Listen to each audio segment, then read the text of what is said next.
Oh, so guys, tell us about yourself. Who are you, and where are you from, and what band is it that you are in? We already know that we're talking to Blame Yourself, but yeah, tell us again. So yeah, we're Blame Yourself. We're from Newcastle in England, not to be confused with the Australian Newcastle. We've been a band for just over a year, and then gigging band just under a year now. So yeah, we're still relatively new. Sensational. Yeah, and Andy, tell us about yourself. Yeah, so I'm Andy. I am the guitarist from Blame Yourself. Just one of the guitarists, or the only guitarist? the guitarist. So this is actually the first band I've been in where I've been the only guitarist. Oh, okay. And it's kind of been intentional because I got into this style of music primarily over like some various COVID lockdowns. And I like the idea of blending kind of lead and rhythm guitar into a single guitar piece, even though I don't always manage to perform it live, as Joe would probably back us up on. Yeah. Oops. Sorry. Everything's still good. I've tried to Yeah, test yeah, it. yeah, Yeah, yeah. cool, We can good, hear good, it. good, yeah, Yeah, okay, good, yeah. good, good. Okay, yeah, and well, real quick, what's your favorite breed of cow? Oh, mine's a Highland cow. A Highland They're just King? really like hair. They just look like they need a good haircut, and they just look so cute. I know it's a random question, but yeah, and you, Andy? I would go for a Jersey cow because I like Jersey cow ice cream. Nice, very good. I like it. I like it indeed. Okay, uh, Highlands Rock. Yes, perfect. This is the chat. Also, chat. If you want to ask questions as well, please do so. Please do so. We can make that happen too. So, why do you do what you do? Why do you do music?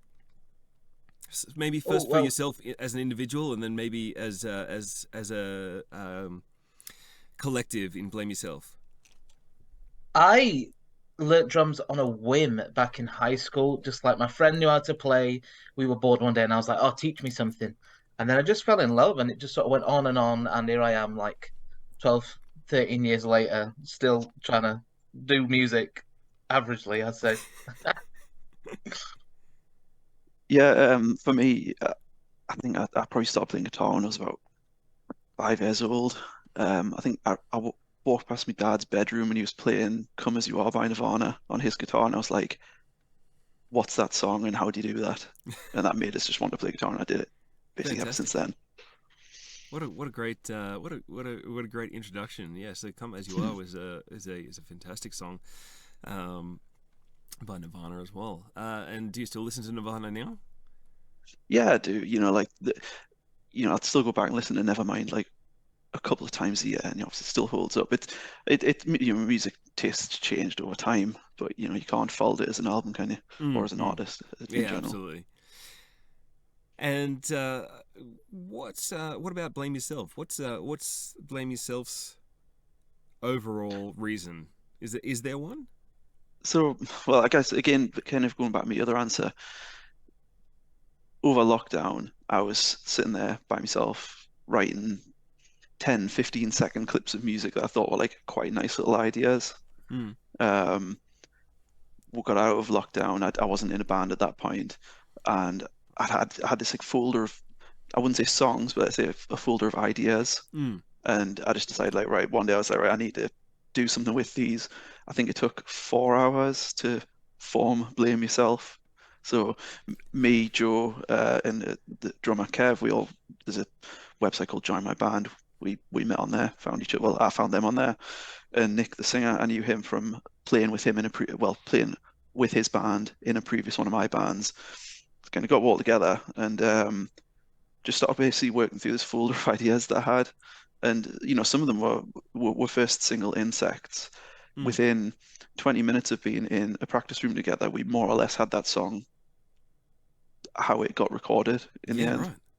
So like as a group, like anybody who's been in bands knows sometimes you get in a room, especially with a group of new people, especially with people you've not played with before, and you just tell that the chemistry as musicians isn't there. Mm. And it was just entirely the opposite with Blame Yourself. When I got together with Joe and Kevin and Nick, it just worked. We kind of got what each other was going for. Um, they would take these ideas I'd written and and like suggest improvements on them, changes, how things could work better, and it just worked. Mm. And so you all gelled together quite well as individuals, as musicians. That's also quite rare, isn't it? Like, have you found that? Have you found that rare to just? Yeah, for me, like I had up until COVID had been in a couple of bands, mainly with this one person I went to school with, and we sort of grew up writing music, so we were like we knew what each other were thinking.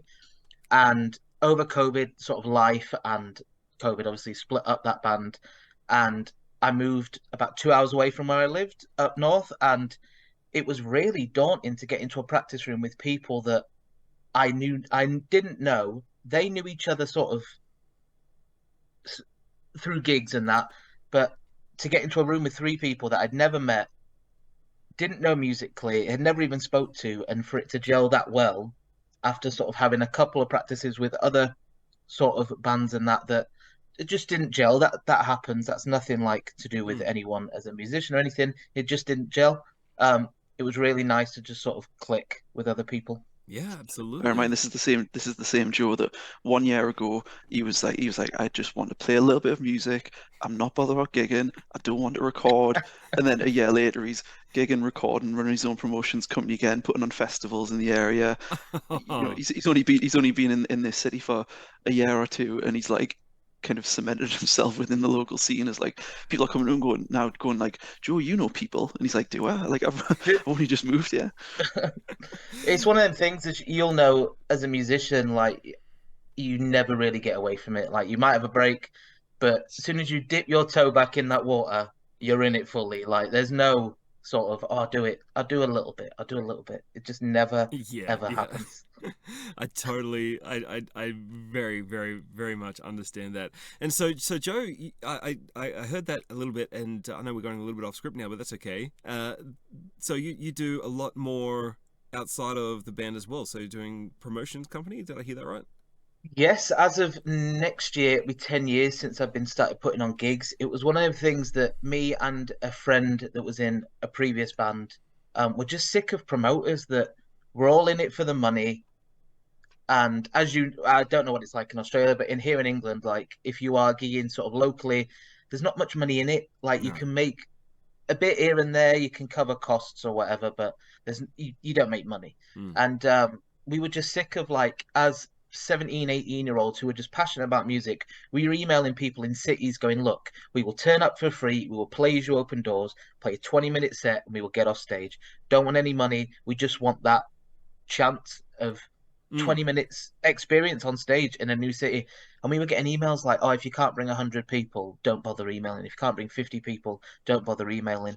Or at the time, this has seemed to have fizzled out a bit, but there was like a pay to play Yes. sort of thing going on where, oh, we will Mm. we will sell you tickets for a fiver each for 20 of them, and you give us £100 or whatever, and so they've covered their costs and you sort of keep the money as you sell the tickets. And that was a real toxic way of running gigs back then. And we were just sick of just not getting the chances. So it was just we were Mm. putting on people who wanted to come and play, and we'd sort of built a name around that. Yeah. Okay.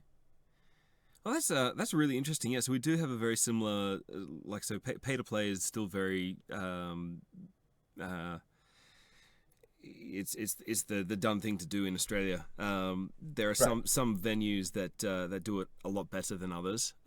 In that where I used to work, for example, it was probably the cheapest venue that you could hire, but that venue was also the only one in the Wollongong area that was truly for the underground musicians and bands. Yeah, so once you paid the sound guy, yeah, the venue was pretty much free. So, yeah. So anyway, the what about any kind of like? Are there any kind of messages uh, um, or themes that you want to kind of try and convey through Blame Yourself, or is it just I'll let Andy go with that. He writes 90% of the Well, music. yeah. So lyrically, me, Joe, Kev, we've got no involvement. So Nick was saying he's a very emotional guy, and he likes to put a lot of thought in his vocals, and he's in another band, Tired of Fighting, which the lyrics he writes in his other band are very much like, I guess, his feelings at that exact moment when he writes the song. He's trying to get a very particular message. Mm. Um, when we start Blame Yourself, and I said like, right, Nick, he has 7 songs. He was a bit like, kind of like, he was taken aback a bit by it because he's never written in that style he writes. So he's feeling at that exact moment and conveys that into a song. With these ones, he was given a bunch of blank slates and he had to kind of come up with something. So I think he described it as he's a lot more like metaphorical with the writing of Blame Yourself. He gets a theme in his mind, which is different song by song, or he might have an event he's writing based around. Mm. But yeah, and they're all your typical themes of heartbreak and Yes. all that kind of thing. Um, it's interesting for me because I'm the primary songwriter in the music terms. Obviously, Joe and Kev have big input on how we actually form the songs when we get Mm. playing. But I'll typically write at least like the main melody of a song, the main chord structure. The latest track, Pillar, is the one that you're Mm. going to be playing today.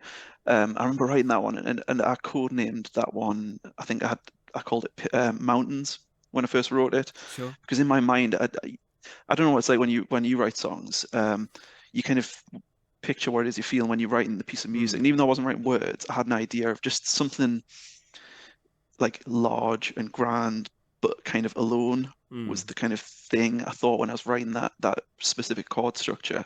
So then when Nick turned around with these lyrics for Pillars, which is about, being by yourself and then kind of discovering other people and things like it was it was just a really nice kind of fit of what I'd musically thought I was going for. And I'd never really conveyed that to Nick. Mm. And Mm. then he came up with these lyrics, which also kind of, in a way, fit what I was originally intending from the musical piece. Yeah.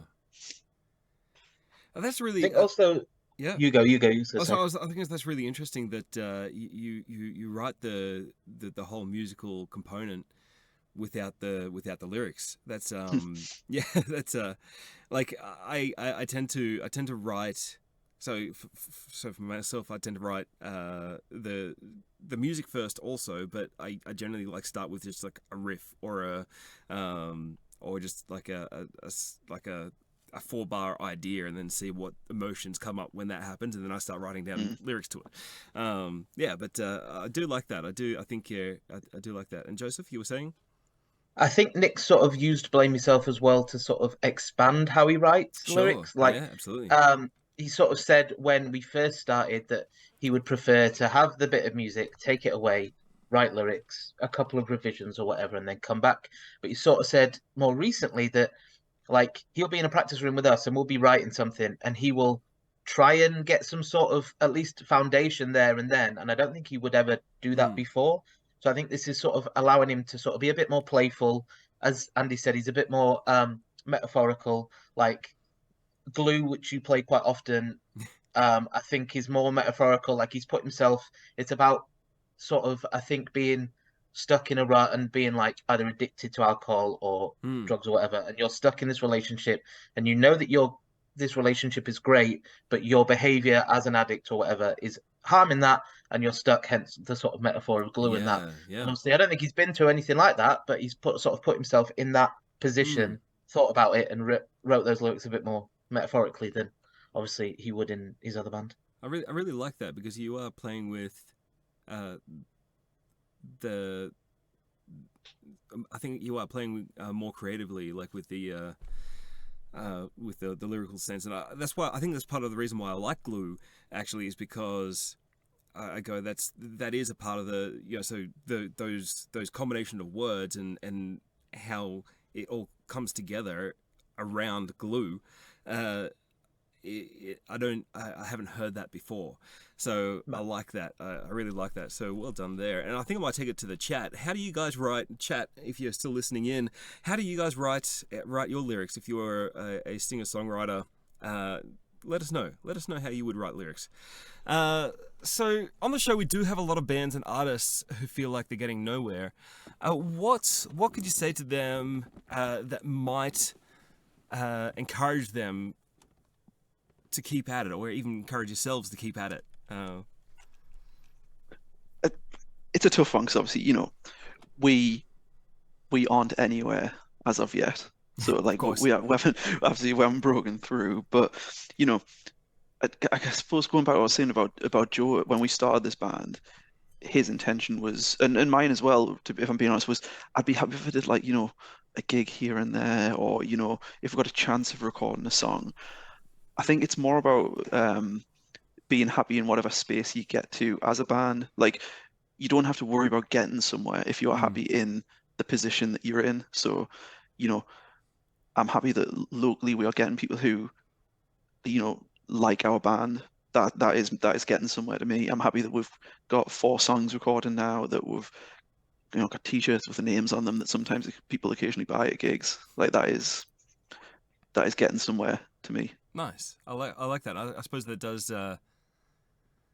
kind of lead on to probably my last question of the evening, which is what do you think is your definition of success as a band or artist?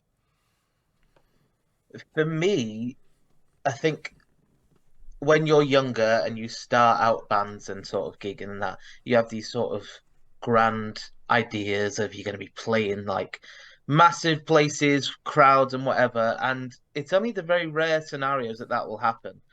Um, for me now, sort of 10 years down the line, it's covering costs. Like, as stupid as that is, like, once you've put in that original investment of like maybe recording your first song, getting your first batch of merch, it's the money you make through gigging or merch sales or royalties or whatever. Not that that's a lot, but it's being able to cover the recording of the next song or the next batch of merch or blah blah blah blah blah. Like, Yeah.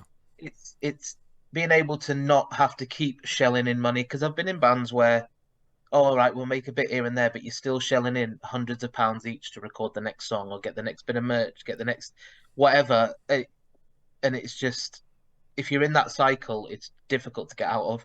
Whereas if you're sort of a bit more sensible and like, oh, we'll put this, keep putting this in the pot, and we'll pay for the next recording. It's just, to me, that's sort of making it on a small scale. Sure. Yeah. Yeah. Absolutely. Yeah. And yourself, Andy? Yeah, what Joe said, honestly, paying for the recordings was such like a big deal to me Mm. personally. Like, just to get to the end of recording the singles and go, right, we owed like a tenner each. Yeah. Like, it's just a very good feeling. Um, and then yeah, like I said before, just being being happy in the position you're in is making it as far as I'm concerned. It's also nice that like a year down the line, we've got people who are stood in the audience knowing the lyrics. That's like, it's weird. It's Yeah. weird Mm. to me. Like, you're stood, you can see people that you've seen at shows in your t-shirts, even if it's one or two, and they know your lyrics, they know your singles. Even some people, like, there's a guy in a local band who loves coming to our shows, and he knows some of the lyrics of songs that aren't even recorded yet, and to me that's like mind blowing. Yeah. So you got like a super fan already. That's amazing. But no, he's brilliant.